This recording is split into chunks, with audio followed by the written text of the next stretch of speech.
Hello friends, tricky mechanical में स्वागत है आपका। इस वीडियो में हम लोग कवर करने वाले हैं रिन्यूएबल एनर्जी का पार्ट 6। और पार्ट 6 में बेसिकली हम लोग देखेंगे what are the different kind of materials that we are using in solar collector. ठीक है, साथ ही साथ फ्रेंड्स देखेंगे what are the different kind of factor which can affect the performance of solar flat plate collector. ठीक है, तो चलिए फ्रेंड्स स्टार्ट करते हैं आज का वीडियो।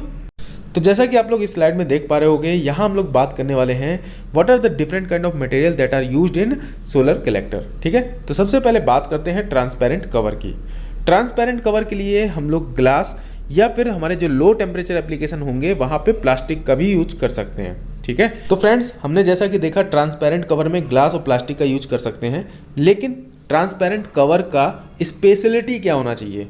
तो देखिए, सबसे ज़रूरी चीज़ ये है कि जो भी हमारा सोलर रेडिएशन इंसिडेंट हो रहा है ट्रांसपेरेंट कवर पे, वो सारा का सारा अंदर की तरफ रिफ्लेक्ट हो जाए। ठीक है, जितना भी रेडिएशन हमारे ट्रांसपेरेंट कवर में इंसिडेंट होगा वो कंप्लीटली रिफ्लेक्ट होना चाहिए इनसाइड द ट्रांसपेरेंट कवर। ठीक है, और साथ ही साथ उस ट्रांसपेरेंट कवर से कोई भी रे जो अंदर में री रेडिएट होकर वापस आना चाह रही होगी वो वापस ना आ सके। ठीक है, तो फ्रेंड्स यही चीज़ लिखी है मैंने, reducing convection and radiation heat losses. जो भी हमारे कन्वेक्शन और रेडिएशन हीट लॉसेस हो रहे होंगे वो ट्रांसपेरेंट कवर को रिड्यूस करना चाहिए। तो फ्रेंड्स अगर आपके माइंड में क्वेश्चन आ रहा है कि यहाँ पे आपका कन्वेक्शन और रेडिएशन हीट लॉस कैसे हो सकता है, तो मैंने आपको बताया था कि कोई भी बॉडी जिसका टेम्परेचर 0 केल्विन से ज़्यादा है वो रेडिएशन इमिट करती है। ठीक है, तो इस रेडिएशन को कम से कम करना चाहिए ट्रांसपेरेंट कवर की हेल्प से। ठीक है, सिमिलरली ट्रांसपेरेंट कवर हमारा ऐसा डिजाइन होना चाहिए कि जो कन्वेक्शन कहाँ होगा, हमें पता है कि जो हमारी ग्लास की सरफेस है और जो हमारा इसके नीचे में जो भी एब्जॉर्बर प्लेट लगी होगी उसके बीच में कुछ ना कुछ एयर भरी होगी, या आप बोल सकते हो एयर ट्रैप होगी। ठीक है, तो उस एयर के कारण कुछ ना कुछ कन्वेक्शन हीट लॉस हो सकता है, तो वो आपका मिनिमम होना चाहिए। तो फ्रेंड्स ये दोनों लॉसेस जितने कम होंगे उतनी ही अच्छी हमारी कलेक्टर की एफिशिएंसी होगी। ठीक है, अब बात करते हैं एब्जॉर्बर प्लेट की। तो एब्जॉर्बर प्लेट के लिए हम लोग कॉपर, एल्युमिनियम और स्टील का यूज़ करते हैं। और यहाँ पे भी आपको जो चीज़ ध्यान देनी है कि जो भी आप लोग प्लेट ले रहे होगे उसकी थिकनेस 2 mm के अप्रॉक्स होनी चाहिए, या बेसिकली आपको डिजाइनिंग इस वे में करनी है कि मैक्सिमम से मैक्सिमम आप लोग सोलर कलेक्टर की एफिशिएंसी अटेन कर सको। ठीक है, सिमिलरली फ्रेंड्स अगर बात करते हैं राइजर ट्यूब के मटेरियल की, तो राइजर ट्यूब का भी मटेरियल आपका कॉपर, एल्युमिनियम, स्टील का होना चाहिए। बेसिकली हम लोग को करना क्या होता है कि जो भी हमारा सन रेडिएशन इंसिडेंट हो रहा है एब्जॉर्बर प्लेट पे, उसके कारण जो भी हीट एनर्जी डेवलप हुई थी वो सारी की सारी आपकी ट्रांसफ़र हो सके जो ट्यूब के अंदर लिक्विड फ्लो कर रहा है उसके अंदर। ठीक है, तो लिक्विड में तभी आपकी मैक्सिमम हीट ट्रांसफ़र हो सकेगी जब हमारा जो ट्यूब का थर्मल रेजिस्टेंस है वो मिनिमम हो। ठीक है, थर्मल रेजिस्टेंस के बारे में हम लोग ने ऑलरेडी हीट ट्रांसफ़र के अंदर पढ़ रखा होगा। वो क्या होता है, RTH = L/AK। सो फ्रेंड्स हम लोग क्या चाहते हैं कि मिनिमम हमारा हीट लॉसेस हो। हीट लॉसेस मिनिमम तभी होगा जब यहाँ पे जो ट्यूब का थर्मल रेजिस्टेंस है यानी जो RTH है उसकी वैल्यू मिनिमम होगी। Friends in order to maintain low thermal resistance we always try to use a material that has high thermal conductivity. ठीक है, एक ऐसे मटेरियल को हम लोग सेलेक्ट करेंगे जिसकी थर्मल कंडक्टिविटी हाई हो। और थर्मल कंडक्टिविटी हाई किसकी होती है? कॉपर, एल्युमिनियम, स्टील, ऐसे सारे मटेरियल की जो थर्मल कंडक्टिविटी होती है वो हाई होती है। ठीक है, सिमिलरली फ्रेंड्स बात की जाए इंसुलेशन मटेरियल की, तो एज एन इंसुलेशन मटेरियल हम लोग यूज करते हैं ग्लास वुल का, एस्बेस्टॉस का, रॉक वुल, मिनरल वुल। इन्हीं में से हम लोग किसी एक इंसुलेशन मटेरियल का यूज कर लेते हैं as per requirement of our solar collector. ठीक है, और इंसुलेशन मटेरियल की थिकनेस भी बहुत ज़्यादा इंपॉर्टेंट है, वो अराउंड 2.5 से 8 सेंटीमीटर के बीच में हम लोग वेरी करा सकते हैं एज पर रिक्वायरमेंट। ठीक है, सिमिलरली बात की जाए कलेक्टर बॉक्स की, तो कलेक्टर बॉक्स के लिए हम लोग यूज कर सकते हैं एल्युमिनियम स्टील शीट या फिर फाइबर ग्लास का। सिमिलरली फ्रेंड्स बात की जाए सेलेक्टिव सरफेस की, या आप बोल सकते हो सेलेक्टिव कोटिंग की। ठीक है, तो जो हमारी एब्जॉर्बर प्लेट होती है उसके जस्ट टॉप पे हम लोग एक सेलेक्टिव कोटिंग लगाते हैं, या आप बोल सकते हो सेलेक्टिव सरफेस का यूज करते हैं। सेलेक्टिव सरफेस एक ऐसी सरफेस होती है जिसकी एब्जॉर्प्टिविटी हम चाहते हैं कि मैक्सिमम हो सके, यानी जो उसकी वैल्यू है वो 1 के अराउंड हो सके। और एमिसिविटी जो हमारी सेलेक्टिव सरफेस की होनी चाहिए वो जीरो होनी चाहिए। ठीक है, आइडियली हम चाहते हैं कि उसकी वैल्यू जीरो हो सके। जीरो फॉर व्हाट, जो भी हमारी सोलर रेडिएशन इंसिडेंट हो रही होगी वो री रेडिएट होके इस पर्टिकुलर सिलेक्टिव सरफेस से वापस ना जा सके। उस सारी हीट को, जो सोलर रेडिएशन हमारा इंसिडेंट हुआ है सिलेक्टिव सरफेस पे, उसको हम लोग मैक्सिमम यूटिलाइज कर सके। तो हम क्या चाहेंगे, हम चाहते हैं किसी भी टाइप का जो आपका री रेडिएशन हो सकता है इस सिलेक्टिव सरफेस से वो ना हो सके। ठीक है, तो फ्रेंड्स अब बात करते हैं मटेरियल की। तो यहाँ पे हम लोग 4 डिफरेंट काइंड ऑफ मटेरियल्स का यूज कर सकते हैं। ब्लैक क्रोम, ब्लैक निकल, ब्लैक कॉपर और कॉमर्शियल कोटिंग। ठीक है, सिमिलरली कई जगह हम लोग ब्लैक पेंट का भी यूज कर सकते हैं। तो आप लोग देख सकते हो यहाँ पे मैंने दोनों की वैल्यू लिख दी है, एब्जॉर्प्टिविटी और एमिसिविटी की। ठीक है, तो बेसिकली आपको ये याद नहीं रखना है, आप बस एक आइडिया ले लो कि किस तरीके से जो इसकी वैल्यू है वो वेरी कर रही है। ठीक है, इसको आपको चार्ट को याद करने की जरूरत नहीं है। तो चलिए फ्रेंड्स एक क्वेश्चन सॉल्व कर लेते हैं जो कि हमारा इंजीनियरिंग सर्विसेज 2020 में आया हुआ है। तो देखिए फ्रेंड्स, क्वेश्चन कह रहा है a surface having high absorptance for short wave radiation and a low emittance for long wave radiation is called. ठीक है, तो शॉर्ट वेव रेडिएशन कौन सी होगी, वो रेडिएशन जो हमारी सन से डायरेक्टली एमिट होकर आ रही होगी, या बोल सकते हो जो सन से आपकी रेडिएशन एमिट होती है उसको हम बोलते हैं शॉर्ट वेव रेडिएशन। क्यों बोलते हैं, क्योंकि हमें पता है उस पर्टिकुलर रे का जो टेम्परेचर होगा वो बहुत हाई होगा। Lambda into T equal to constant होता है, टेम्परेचर बहुत हाई है, तो उस पर्टिकुलर वेव को हम लोग बोलेंगे शॉर्ट वेव। ठीक है, सिमिलरली फ्रेंड्स लॉन्ग वेव किसे बोलते हैं, ये सारी चीज़ें हम लोग ने ऑलरेडी सेकंड वीडियो के अंदर डिस्कस की हुई हैं। आई थिंक ये सारी चीज़ें आपको क्लियर होंगी। यहाँ पे आपको आंसर में डाउट हो रहा होगा कि ब्लैक हमने क्यों नहीं लिया। ब्लैक इसलिए नहीं लिया फ्रेंड्स क्योंकि सेलेक्टिव सरफेस के अंदर जो आपका मटेरियल यूज होता है उनका एक टाइप हो सकता है ब्लैक सरफेस। ठीक है, ये आपका तब सही होता है जब आपको क्वेश्चन में सिलेक्टिव सरफेस वाला ऑप्शन नहीं गिवन होता। ठीक है, तो फ्रेंड्स इस क्वेश्चन का सही आंसर है सी पार्ट। अब हम लोग चलते हैं नेक्स्ट स्लाइड में।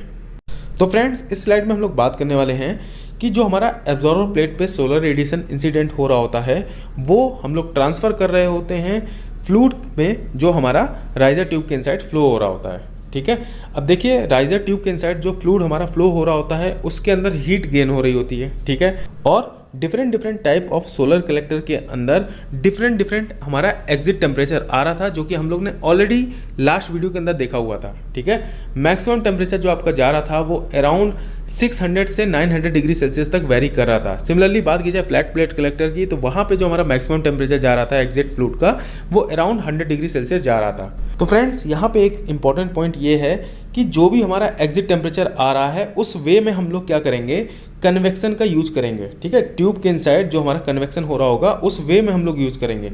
अगर टेम्परेचर बहुत हाई हो रहा है तो वहाँ पे हमको फोर्स्ड कन्वेक्शन करना ही पड़ेगा। ठीक है, और आपका अगर टेम्परेचर लिमिटेड रेंज में है तो वहाँ पे आप लोग नेचुरल कन्वेक्शन का यूज कर सकते हो। ठीक है, तो फ्रेंड्स जितने भी आपके हाउस होल्ड एप्लीकेशंस होंगे, जो भी हमारे डोमेस्टिक एप्लीकेशंस होंगे जिनका यूज हम लोग करते हैं वो सारा का सारा नेचुरल कन्वेक्शन पे बेस्ड होते हैं। ठीक है, वहाँ पे हमारा जो टेम्परेचर लिमिट है वो एक लिमिटेड रेंज में होती है।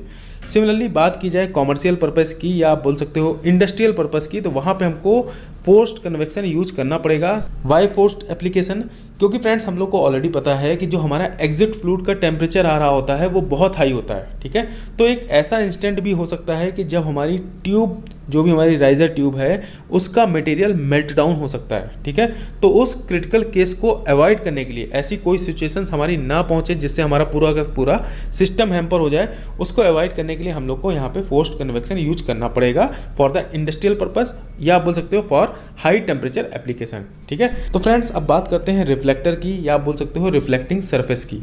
ठीक है, तो हम लोग ने ऑलरेडी देखा था फ्रेंड्स, जो हमारे फोकसिंग टाइप के सोलर कलेक्टर थे वहाँ पे डिफरेंट काइंड ऑफ शेप्स हम लोग यूज करते हैं for reflecting the sun radiation, solar radiation. ठीक है, एज ए रिफ्लेक्टर फ्रेंड्स हम लोग ने डिफरेंट काइंड ऑफ शेप्स देखे थे, जो भी हमारा पैराबोलिक हो गया, फिर पैराबोलाइड हो गया, तो ऐसे डिफरेंट काइंड ऑफ शेप्स हम लोग यूज करते हैं एज पर आर रिक्वायरमेंट। ठीक है, तो देखिए फ्रेंड्स बात करते हैं मटेरियल्स की, तो यहाँ पे एज ए रिफ्लेक्टर हम लोग यूज कर सकते हैं ग्लास का, प्लास्टिक्स का, polymethyl methacrylate, acrylic for fresnel lenses और एल्युमिनियम एंड सिल्वर का। ठीक है, तो friends as per our requirement जो भी हमारा एप्लीकेशन एरिया होगा उस हिसाब से हम लोग रिफ्लेक्टर और रिफ्लेक्टिंग सरफेस को सेलेक्ट करते हैं। ठीक है, तो फ्रेंड्स आई थिंक आपको जो मटेरियल वाला पार्ट था वो बहुत अच्छे से क्लियर हो गया होगा। अब हम लोग बात करते हैं अल्बिडो की। तो देखिए फ्रेंड्स एल्बिडो क्या है, the earth reflect back nearly 30% of total solar radiation energy to the space. ठीक है, जो भी हमारा सोलर रेडिएशन एनर्जी इंसिडेंट हो रहा होता है उसमें से 30% आपका रिफ्लेक्ट बैक हो जाता है स्पेस में बाय रिफ्लेक्शन फ्रॉम क्लाउड्स। जो भी हमारे क्लाउड आ रहे होते हैं सन और अर्थ के बीच में, जो भी हमारे क्लाउड आ रहा है, जो भी हमारा एटमॉस्फेयर आ रहा है, उससे क्या होगा, कुछ रिफ्लेक्शन हो जाएगा सोलर रेडिएशन, या फिर कुछ स्कैटरिंग के कारण रिफ्लेक्ट बैक हो जाता है solar radiation. Similarly friends, some part of solar energy that is incident on earth surface is also reflected back to the space. ठीक है, कुछ ऐसा भी हमारा सोलर रेडिएशन एनर्जी का अमाउंट होता है जो अर्थ सरफेस पे स्ट्राइक तो करेगा लेकिन वहाँ से रिफ्लेक्ट बैक हो जाता है कहाँ पे, स्पेस में।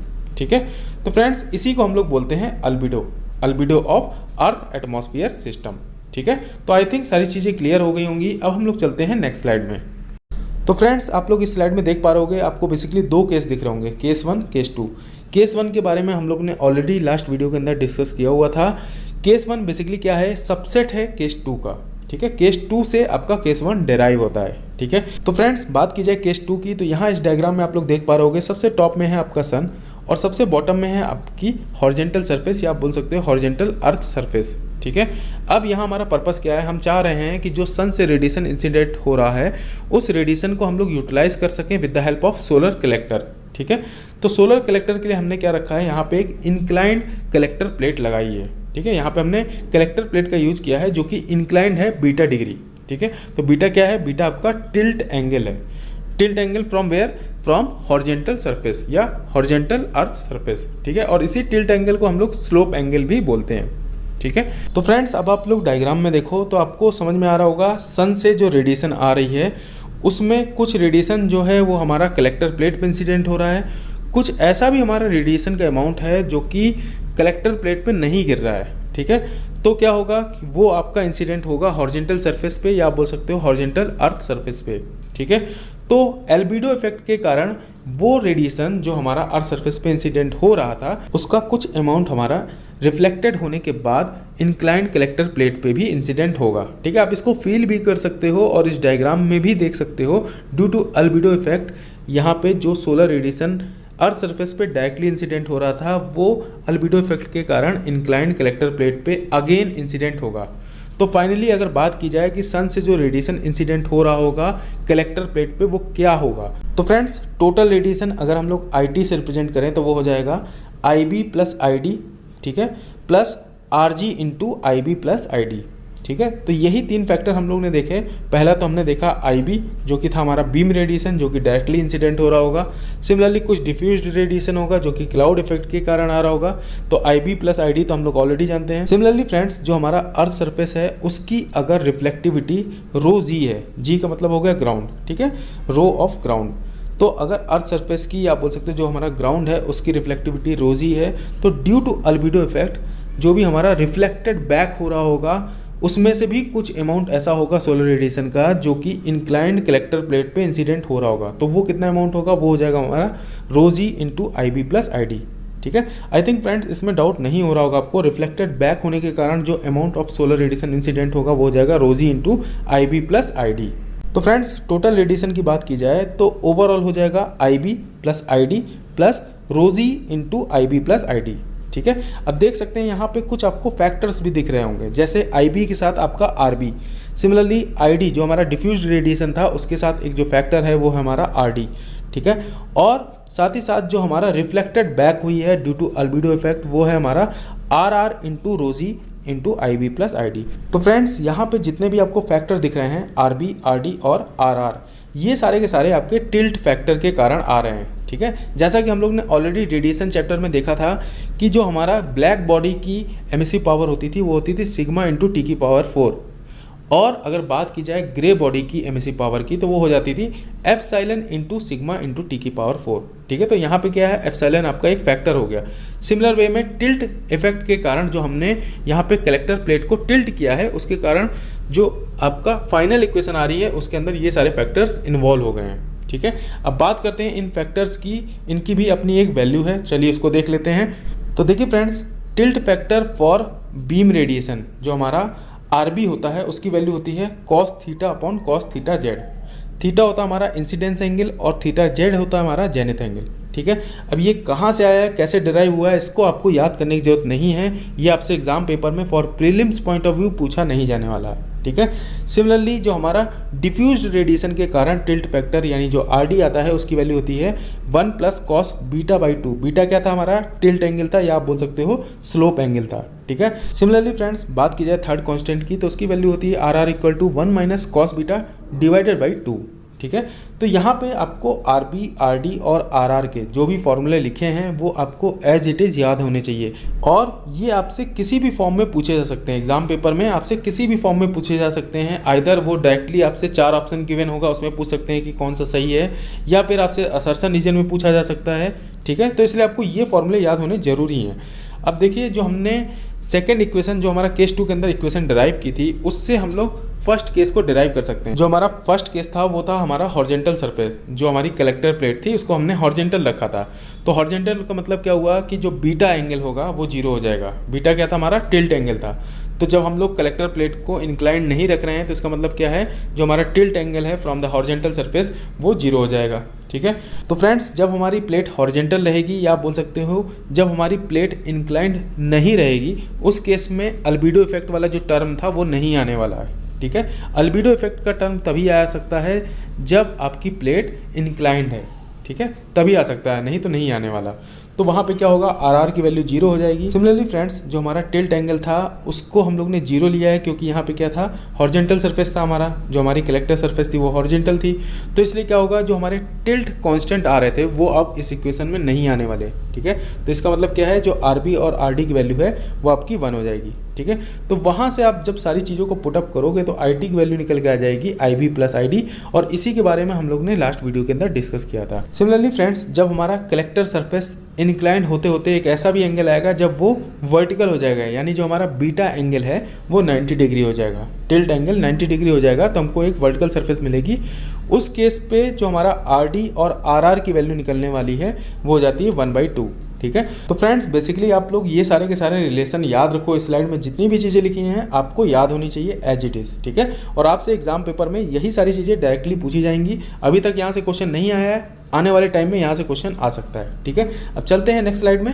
तो फ्रेंड्स इस स्लाइड में हम लोग बात करने वाले हैं what are different kind of factors that can affect the performance of flat plate collector, ठीक है। तो first term is selective surface और you can say selective coating. तो देखिए सिलेक्टिव सरफेस के बारे में हम लोग ने ऑलरेडी डिस्कस किया हुआ था। इसकी जो एब्जॉर्प्टिविटी होती है वो बहुत हाई होनी चाहिए, ठीक है। सिलेक्टिव सरफेस की एब्जॉर्प्टिविटी हाई होनी चाहिए और आइडियली जो इसकी वैल्यू होनी चाहिए वो 1 होनी चाहिए, ठीक है। सिमिलरली जो एमिसिविटी होनी चाहिए सेलेक्टिव सरफेस की वो लोवेस्ट होनी चाहिए, आइडियली जो वैल्यू होनी चाहिए वो 0 होनी चाहिए, ठीक है। Similarly friends selective surface must be corrosion resistive as well as it should be heat resistive, ठीक है। ये हाई टेम्परेचर के साथ विथस्टैंड कर सके, साथ ही साथ कोरोजन रेजिस्टेंस भी इसके अंदर होना चाहिए, ठीक है। अब बात करते हैं नंबर ऑफ कवर्स। तो चलिए फ्रेंड्स ये जान लेते हैं कि how number of covers can affect the performance of flat plate collector, ठीक है। तो जैसे नंबर ऑफ कवर्स आप बढ़ाते जाओगे वैसे क्या होगा, इंटरनल कन्वेक्टिव लॉसेस जो हैं वो रिड्यूस होते चले जाएंगे। तो फ्रेंड्स अब आपके माइंड में क्वेश्चन आ रहा होगा कि आइडियली नंबर ऑफ कवर्स कितने होने चाहिए, ठीक है। नंबर ऑफ कवर्स मैंने बताया इंक्रीज करने से क्या एडवांटेज मिलेगा। तो आइडियली इसकी वैल्यू कितनी होनी चाहिए, तो इसकी वैल्यू होनी चाहिए 2। तो फ्रेंड्स जब हम लोग नंबर ऑफ कवर प्लेट 2 लेते हैं उस कंडीशन में हमको हाईएस्ट एफिशिएंसी देखने को मिलती है in comparison with other number of covers, ठीक है। 2 नंबर ऑफ कवर जब हम यूज करते हैं उस कंडीशन में हमको हाईएस्ट एफिशिएंसी देखने को मिलती है। अब बात करते हैं स्पेसिंग की। बेसिकली जो हमारा एब्जॉर्बर प्लेट होता है और ग्लास कवर के बीच की जो स्पेसिंग होगी वो कितनी होनी चाहिए। तो फ्रेंड्स आइडियली जो इसकी वैल्यू वेरी करनी चाहिए वो 4 to 8 सेंटीमीटर के बीच में वेरी करनी चाहिए। और जो स्पेसिंग का मेन पर्पस है वो ये है कि जो हमारा हीट लॉसेस होना चाहिए वो मिनिमम होना चाहिए, ठीक है। स्पेसिंग हम लोग को इस वे में सेलेक्ट करना है कि हीट लॉसेस को हम लोग मिनिमाइज कर सके। तो देखिए फ्रेंड्स बेसिकली आपको इन सारे क्वेश्चंस को जब आंसर करना है तो सिर्फ एक चीज़ सोचनी है कि जो भी सोलर रेडिएशन इंसिडेंट हो रहा है उसको हमें मैक्सिमम टू मैक्सिमम एब्जॉर्व करना है और जितनी हीट हमने एब्जॉर्व करी है उसको मैक्सिमम टू मैक्सिमम ट्रांसफ़र करना है उस फ्लूइड के अंदर जो कि हमारा राइजर ट्यूब के अंदर फ्लो कर रहा था, ठीक है। इसके लिए आपको जो भी फैक्टर यूज करने हैं यूज करिए और हमेशा यही सोचना है आपको आंसर करते टाइम कि जितनी एनर्जी आ रही है उसको हमें 100% यूटिलाइज करना है। और फ्रेंड्स 100% हम लोग तभी यूटिलाइज कर सकते हैं जब हमारे लॉसेस मिनिमम होंगे और जो भी हम लोग प्रोसेस पैरामीटर्स ले रहे हैं उसको हम लोग आइडल वे में बना सकेंगे। ठीक है, जो भी हमारी रिफ्लेक्टिविटी हो गई, ट्रांसमिसिविटी हो गई, ठीक है, और जो हमारी इमिसिविटी हो गई, तो ये सारे फैक्टर्स हम लोग उस वे में डिज़ाइन करेंगे कि हमारे लॉसेस मिनिमम हो और हम लोग max to max efficiency attain कर सकें। ठीक है, अब बात करते हैं नेक्स्ट फैक्टर की, जो कि है हमारा कलेक्टर टिल्ट। तो देखिए फ्रेंड्स, कलेक्टर टिल्ट का मतलब सिर्फ इतना सा है कि हम लोग को जो भी कलेक्टर प्लेट है उसको टिल्ट करना पड़ता है in order to get maximum solar radiation throughout the day. ठीक है, सोलर रेडिएशन को max to max amount attain करने के लिए हमको जो कलेक्टर प्लेट होती है उसको टिल्ट करना होता है एक सर्टेन एंगल पे। तो देखिए फ्रेंड्स, सेम चीज़ मैंने लिखी हुई है, for better performance flat plate collector should be tilted at an angle of latitude of the location. जिस पर्टिकुलर लोकेशन पे आप लोग कलेक्टर प्लेट लगा रहे हो उस पर्टिकुलर प्लेस का, उस पर्टिकुलर लोकेशन का कुछ ना कुछ लैटिट्यूड एंगल होगा। ठीक है, उस लैटिट्यूड एंगल को ध्यान में रखते हुए ही हम लोग कलेक्टर प्लेट को टिल्ट करते हैं। ठीक है, अब बात करते हैं नोट की। देखिए क्या है, the collector is placed with south facing at northern hemisphere. Northern hemisphere पे हम लोग जो कलेक्टर प्लेट को टिल्ट करते हैं वो साउथ फेसिंग के वे में करते हैं। ठीक है, साउथ फेसिंग होना चाहिए जो भी हमारा कलेक्टर होना चाहिए अगर हम लोग नॉर्दर्न हेमीस्फीयर की बात करते हैं। बेसिकली जो हमारा इंडिया है वो नॉर्दर्न हेमीस्फीयर में है। ठीक है, in order to receive maximum radiation throughout the day. ठीक है, सेम चीज़ मैंने बताई थी, आपको क्या करना है कि मैक्स टू मैक्स जो सोलर रेडिएशन इंसिडेंट हो रहा है उसको अटेन करना है। उसके अटेन करने के लिए ही हम लोग कलेक्टर को यहाँ टिल्ट करते हैं। तो फ्रेंड्स, आई थिंक ये चीज़ क्लियर हो गई होगी। अब हम लोग बात करते हैं फ्लूइड इनलेट टेम्परेचर की। तो देखिए, fluid inlet temperature if high then operating temperature of collector is also high and this lead to decrease the efficiency। ठीक है, बेसिकली क्या होगा कि अगर हमारा फ्लूइड का इनलेट टेम्परेचर बहुत हाई होगा तो इससे ऑपरेटिंग टेम्परेचर हाई हो जाता है, जिसके कारण जो कलेक्टर की एफिशिएंसी होनी चाहिए वो डिक्रीज हो जाती है। देखिए होता क्या है, फॉर्मूला होता है हमारा, जो भी हीट हमारा गेन कर रहा है fluid inside the riser tube वो होगा क्या, mass flow rate into C into delta T. Delta T क्या होगा, T higher minus T lower. T higher कौन सा होगा, जो हमारा एग्जिट फ्लूइड होगा जो कि हमारा राइजर ट्यूब से एग्जिट कर रहा है। ठीक है, और लोअर कौन सा होगा, जो हमारा इनलेट कर रहा है। तो यहाँ पे आप खुद सोचो कि हम चाहते हैं कि मैक्स टू मैक्स हमें हीट गेन करनी है। ठीक है, इनसाइड द फ्लूइड हमको max to max temperature rise करना है। वो कब होगा, जब हमारा T higher minus T lower वाला जो टर्म है वो हाईएस्ट होगा। ठीक है, हाईएस्ट होगा तभी आप max to max heat gain कर सकते हो। ठीक, और वो हाईएस्ट कब होगा, जब आपका टी लोअर जो है उसकी वैल्यू कम होगी। ठीक है, तो अगर मान लीजिए टी लोअर की वैल्यू बढ़ रही है, उस केस में क्या है कि आप इफेक्टिव हीट ट्रांसफर नहीं कर पा रहे हो। आप जितना हीट गेन कर सकते थे उस फ्लूइड के अंदर वो गेन नहीं कर पा रहे हो। तो इसलिए आइडियली जो हम चाहते हैं कि जो फ्लूइड इनलेट टेम्परेचर होना चाहिए वो कम से कम होना चाहिए। सिमिलरली फ्रेंड्स, लास्ट फैक्टर है हमारा डस्ट ऑन कवर प्लेट। ठीक है, तो आइडियली जो हमारा डस्ट होना चाहिए कवर प्लेट पे वो नील होनी चाहिए। ठीक है, हम चाहते हैं कवर प्लेट टोटली क्लीन हो, इसलिए हम फ्रिक्वेंट क्लीनिंग करेंगे in order to attain the maximum collector efficiency. ठीक है, तो इसलिए हमको फ्रिक्वेंट क्लीनिंग करना रहता है सो दैट कोई भी डस्ट हमारी कलेक्टर प्लेट पे ना जमा हो सके। ठीक है, तो फ्रेंड्स आई थिंक ये सारे फैक्टर आपको क्लियर हो गए होंगे। अब हम लोग चलते हैं नेक्स्ट स्लाइड में। तो फ्रेंड्स, इस स्लाइड में हम लोग बात करने वाले हैं क्लासिफिकेशन ऑफ सोलर कलेक्टर की। ठीक है, ऑलरेडी हम लोग ने लास्ट वीडियो के अंदर देखा था, लेकिन उसमें कुछ और आपको चीज़ें ऐड कर लेनी चाहिए।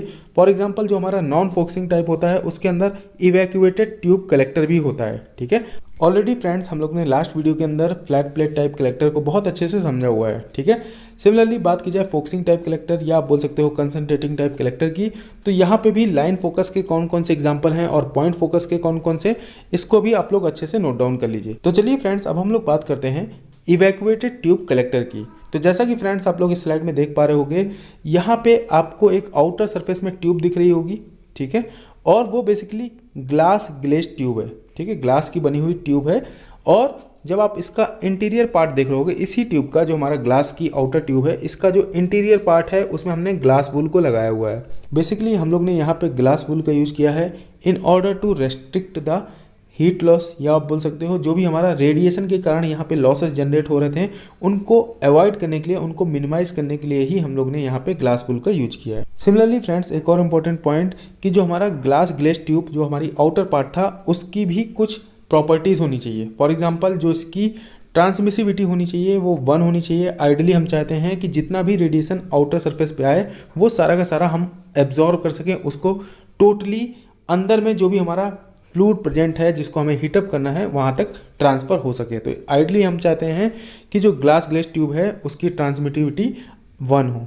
ठीक है, तो फ्रेंड्स ग्लास ग्लेस ट्यूब पे जो भी सोलर रेडिएशन इंसिडेंट हो रहा होगा आइडली हम चाहते हैं वो सारा का सारा रेडिएशन इनसाइड द ट्यूब जा सके। ठीक है, और जैसे ही इनसाइड द ट्यूब जाएगा तो क्या होगा, हमें मालूम है कि कोई भी बॉडी जिसका टेम्परेचर 0 केल्विन से ज़्यादा है वो कुछ ना कुछ अमाउंट ऑफ रेडिएशन एमिट करती है। ठीक है, तो आइडली हम क्या चाहेंगे कि इस ट्यूब के अंदर जितना भी रेडिएशन जनरेट हो रहा है वो इस ट्यूब के इनसाइड मेंटेन रहे, कोई भी हीट बाहर ना जा सके। तो इसलिए री रेडिएशन के लिए हम लोग चाहते हैं कि जो ग्लास ग्लेस ट्यूब है उसकी रिफ्लेक्टिविटी 1 हो। किसके लिए होनी चाहिए? री रेडिएशन के लिए। ठीक है, इस चीज़ को याद रखिएगा। अब फ्रेंड्स अब बात करते हैं कि जो हमारा ग्लास ग्लेस ट्यूब, एक जो हमारा आउटर ट्यूब हो गया जिसको हम लोग ग्लास ग्लेस ट्यूब बोल रहे हैं, सिमिलरली आपको एक इनसाइड भी ट्यूब दिख रहा होगा। ठीक है, जिसमें हमारा फ्लूइड या बोल सकते हो लिक्विड जो है वो फ्लो कर रहा है। ठीक है, और इस ट्यूब की जो आउटर सरफेस है वहाँ पे हम लोग ने सेलेक्टिव कोटिंग लगा रखी है। सिमिलरली फ्रेंड्स जो यहाँ पे हमारा सेलेक्टिव कोटिंग है या बोल सकते हो सेलेक्टिव सरफेस है उसकी एब्जॉर्प्टिविटी आइडली 1 होनी चाहिए और इसकी एमिसिविटी आइडली 0 होनी चाहिए। ठीक है, तो फ्रेंड्स जहाँ पे भी आपको सेलेक्टिव कोटिंग वर्ड दिख जाए आपको एग्जैक्टली सेम वे में ट्रीट करना है जैसा कि हम लोग ने प्रीवियस स्लाइड्स में सीखा हुआ है। सेलेक्टिव कोटिंग की एब्जॉर्प्टिविटी आइडली 1 होनी चाहिए और जिसकी एमिसिविटी है वो आइडली 0 होनी चाहिए। ठीक है, अब देखिए फ्रेंड्स यहाँ पे दोनों ट्यूब्स के बीच में, यानी जो हमारी आउटर ग्लास ग्लेस ट्यूब है और जो हमारी इनर राइजर ट्यूब है जिसमें हमारा लिक्विड फ्लो कर रहा है, इन दोनों के बीच का जो स्पेस है वहाँ पे वैक्यूम है।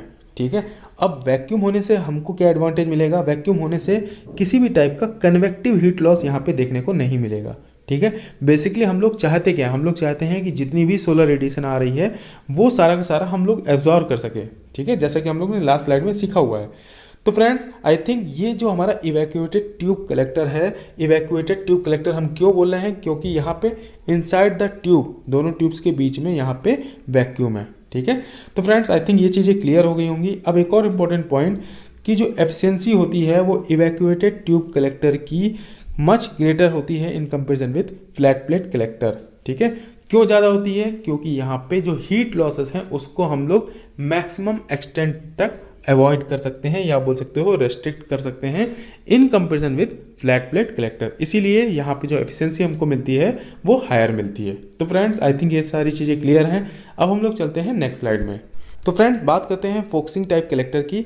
तो ऑलरेडी हम लोग ने लास्ट वीडियो के अंदर फोकसिंग टाइप कलेक्टर के कुछ पार्ट्स को देखा हुआ था, उसका जो बेसिक थीम है वो समझा हुआ था। अब एक वर्ड जो हमारा बार बार यूज हो रहा है वो है हमारा कंसंट्रेशन रेशियो। तो कंसंट्रेशन रेशियो क्या होता है, सबसे पहले ये जान लेते हैं। तो देखिए concentration ratio is defined as the ratio of the effective area of the aperture to the total surface area of the receiver और कलेक्टर और एब्जॉर्वर। ठीक है, तो फ्रेंड्स इस डायग्राम की बात की जाए तो इस डायग्राम के अंदर रिसीवर कौन है? ठीक है, तो सबसे पहले बात करते हैं इसमें हमारा रिसीवर कौन है। तो आप देख पा रहे होगे यहाँ पे एक डी डायमीटर का आपको ट्यूब दिख रहा होगा।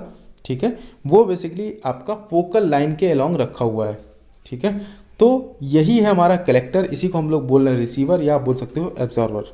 ठीक है, और हम लोग ने कंसंट्रेशन टाइप में जो बेसिकली पैराबोलिक टाइप कलेक्टर था उसमें हमने देखा था कि जो सोलर रेडिएशन आ रही होती है उसको हम लोग रिफ्लेक्टर पे इंसिडेंट कर रहे होते हैं। तो फ्रेंड्स लेट्स से हमारे पास एक पैराबोलिक रिफ्लेक्टर है जिसका विड्थ W है और जिसकी लेंथ L है। ठीक है, अब बात करते हैं इस पर्टिकुलर टाइप के कलेक्टर की जो कंसंट्रेशन रेशियो होगी वो कितना होगा। ठीक है, तो जैसा कि फ्रेंड्स हम लोग जानते हैं concentration ratio equal to aperture effective area divided by surface area of the receiver. तो यहाँ पे surface area of the receiver जो है वो हमारा ट्यूब है, तो ट्यूब का सरफेस एरिया आप निकाल सकते हो, वो हो जाएगा πdl।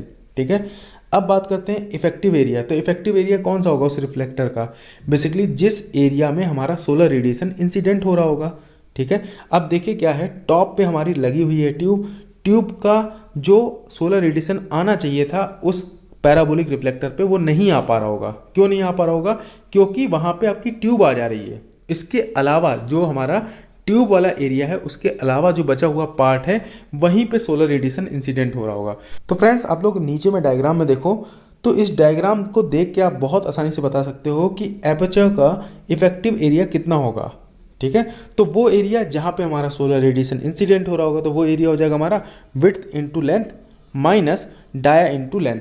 माइनस क्यों कर रहे हो D इंटू एल? इसलिए फ्रेंड्स, क्योंकि जो भी सोलर रेडिएशन इस पर्टिकुलर रिफ्लेक्टर पे आ रहा होगा वो सारे एरिया में पड़ रहा होगा एक्सेप्ट उस पार्ट में जहाँ पे हमारा ट्यूब माउंटेड है। ट्यूब के कारण उस पर्टिकुलर एरिया में सोलर रेडिएशन नहीं आ पा रहा होगा, ठीक है। इसलिए हम लोग को माइनस DL करना पड़ेगा। तो फाइनली जब आप लोग इस कंसंट्रेशन रेशियो को कैलकुलेट करोगे तो जो फाइनल इक्वेशन है वो आप नीचे में देख पा रहे हो, आ रही है W minus D divided by pi into D. तो यहाँ पे आप एक चीज़ देख पा रहे होगे बहुत आसानी से कि इस पैराबोलिक टाइप कलेक्टर के अंदर जो कंसंट्रेशन रेशियो आ रहा है वो लेंथ से इंडिपेंडेंट है, ठीक है। इस पूरे टर्म में आपको लेंथ नहीं देखने को मिल रहा है, ठीक है। तो फ्रेंड्स, यहाँ से आप लोग कह सकते हो कि पैराबोलिक टाइप कलेक्टर के अंदर जो कंसंट्रेशन रेशियो होता है वो हमारा इंडिपेंडेंट ऑफ लेंथ रहता है। वो सिर्फ दो फैक्टर पे डिपेंड करता है, पहला है विड्थ और दूसरा है डायमीटर ऑफ ट्यूब। तो फ्रेंड्स, आई थिंक सारी चीज़ें क्लियर हैं।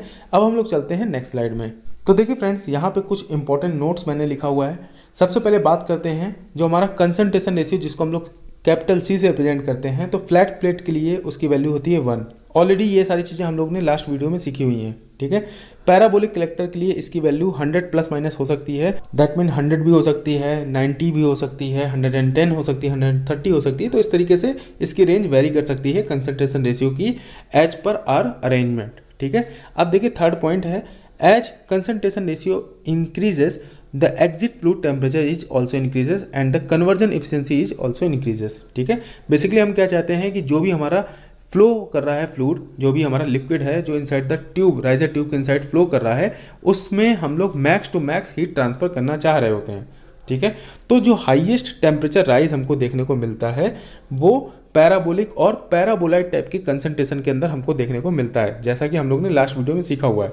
तो फ्रेंड्स, इस पर्टिकुलर टाइप के कलेक्टर के अंदर जो कन्वर्जन एफिशिएंसी होती है, या आप बोल सकते हो कलेक्टर की जो एफिशिएंसी मिलती है वो मच हायर देन होती है in comparison with non focusing type collector, ठीक है। तो इस चीज़ को हमेशा याद रखिएगा कि जहाँ पे कंसंट्रेशन रेशियो हाई मिलेगा वहाँ पे हमारा टेम्परेचर भी हाई मिलेगा और हमारा कन्वर्जन एफिशिएंसी भी हायर मिलेगा। और लास्ट जो फोर्थ पॉइंट है वो भी हम लोग ने ऑलरेडी पढ़ लिया है, for parabolic concentration C does not depend upon the collector length, ठीक है। बेसिकली जो हमारी ट्यूब थी उसकी लेंथ पे डिपेंड नहीं कर रहा था हमारा कंसंट्रेशन रेशियो, जैसा कि हम लोग ने लास्ट स्लाइड में देखा हुआ है। अब बात करते हैं लास्ट टर्म जो हमारा बच रहा है, वो है हमारा एयर मास रेशियो, जिसको हम लोग एयर मास भी समटाइम्स बोलते हैं। तो देखिए, it is the ratio of path length of beam radiation through the atmosphere to the length of path when sun is at overhead और you can say zenith, that mean minimum possible length. तो friends, air mass ratio basically path length का ratio है। कौन कौन सी path length? पहली path length वो जब हमारा सन ओवरहेड पोजीशन पे होगा, उस टाइम पे पाथ लेंथ जो आ रही होगी अर्थ सरफेस पे वो लीस्ट पाथ को फॉलो करते हुए आ रही होगी। एक तो वो पाथवे हो गया, और दूसरा पाथ कौन सा है? दूसरा पाथ इसके अलावा जो हमारी लीस्ट पाथ आ रही है, इसके अलावा जो बचा हुआ कोई भी पार्ट हो गया, किसी भी पार्ट को आप जिससे कंपेरिजन करना चाह रहे हो वो पार्ट को आप बोलोगे अदर पाथ, ठीक है। तो फ्रेंड्स, दो पाथ आपके कौन कौन से हो गए? एक पाथ वो जब हमारा मिनिमम पॉसिबल लेंथ हो रहा है, मिनिमम पॉसिबल लेंथ आप उसको बोल रहे हो जब हमारा सन ओवरहेड पोजीशन पे है, ठीक है। अब दूसरा पाथ वो होगा जो इस पर्टिकुलर कंडीशन के अलावा होगा, जब हमारा सन ओवरहेड पोजीशन पे नहीं है उस टाइम पे जो सोलर रेडिएशन आ रहा होगा, उस पर्टिकुलर पाथ लेंथ को हम यहाँ पे यूज करने वाले हैं, ठीक है। तो आप इस डायग्राम में देखो, इस डायग्राम में जो हमारा एयर मास रेशियो है वो क्या है? AC divided by AB। AC कौन सा पाथ है? जब हमारा सन ओवरहेड पोजीशन पे नहीं है, और AB कौन सा है? जब हमारा ओवरहेड पोजीशन पे है। तो जब इसको सॉल्व करोगे तो इसकी वैल्यू निकल के आ जाएगी 1/cos θz, where θz is zenith angle, ठीक है। तो फ्रेंड्स, यहाँ पे आप लोग फॉर्मूला जो निकल के आ रहा है AM = sec θz, इसको याद कर लो, एज इट इज़ फॉर्मूला आपसे एग्जाम पेपर में पूछा जा सकता है, ठीक है। तो फ्रेंड्स, यहाँ से आप लोग बता सकते हो जो AM है वो जेनिथ एंगल पे डिपेंड करता है। तो फ्रेंड्स, इस वीडियो में बस इतना ही। अब हम लोग मिलेंगे नेक्स्ट वीडियो में, और वहाँ हम लोग कवर करेंगे different type of solar tracking devices as well as different type of focusing type of collectors, और साथ ही साथ हम लोग कुछ एप्लीकेशंस के पार्ट को भी देखेंगे, ठीक है। तो फ्रेंड्स, मिलते हैं नेक्स्ट वीडियो में। तब तक के लिए हंसते रहिए, मुस्कुराते रहिए। लाइफ में ऑलरेडी बहुत टेंशन है, हम लोग दूर करेंगे मुस्कुरा के। वीडियो अच्छा लगे तो लाइक कीजिएगा और कमेंट करके बताइएगा। Thank you friends.